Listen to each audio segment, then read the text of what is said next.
Philippines, again, is owned by our chairman and founder, Dr. George T. Yang. We've been operating here in the Philippines since 1981.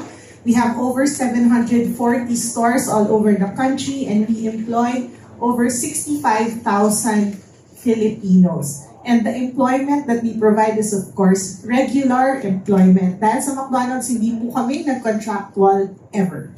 And tuloy-tuloy lang. So can I hear a round of applause for that?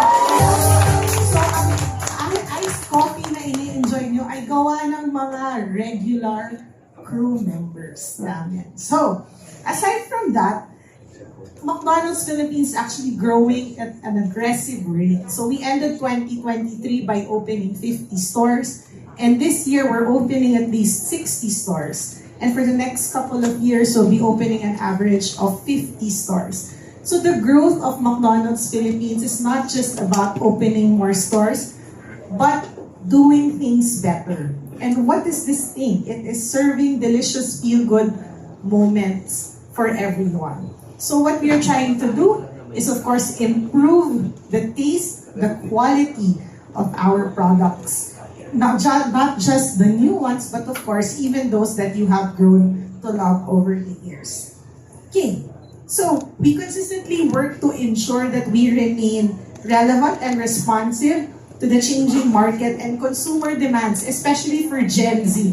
Taas ang kamay ng totoong Gen Z. Meron talagang totoo kasi pag ginagawa ko yun, maraming parang ako nakikitaas ng kamay kahit hindi naman Gen Z.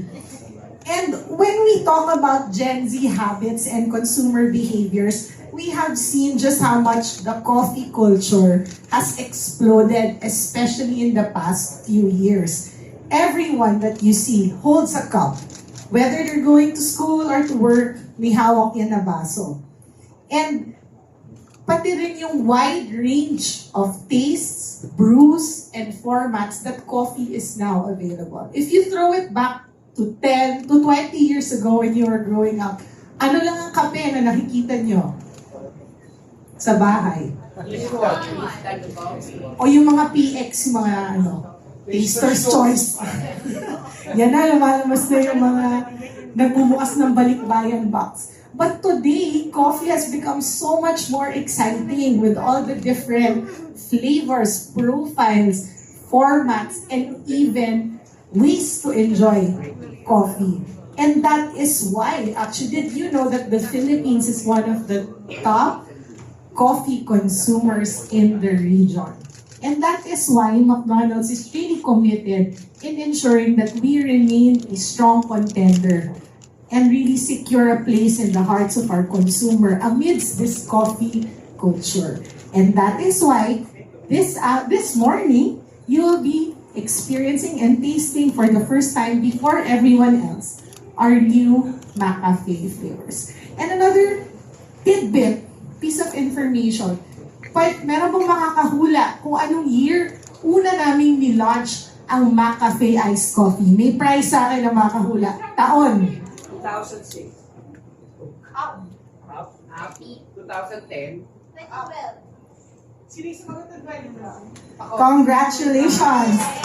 Yes, did you know that McDonald's was the first quick service restaurant in the country to offer iced coffee 24 hours a day across all its channels? So, many years after, we are still here and we are still playing to ensure and to solidify our leadership in coffee.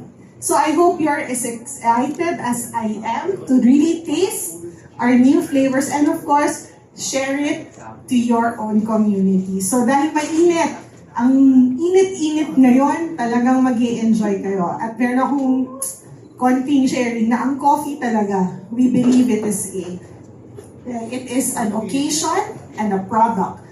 Why it's an occasion? Maraming nangyayari sa pa-coffee lang. Marami ring nagtatapos sa pa-coffee lang. At maraming nagkakainlaban sa coffee lang.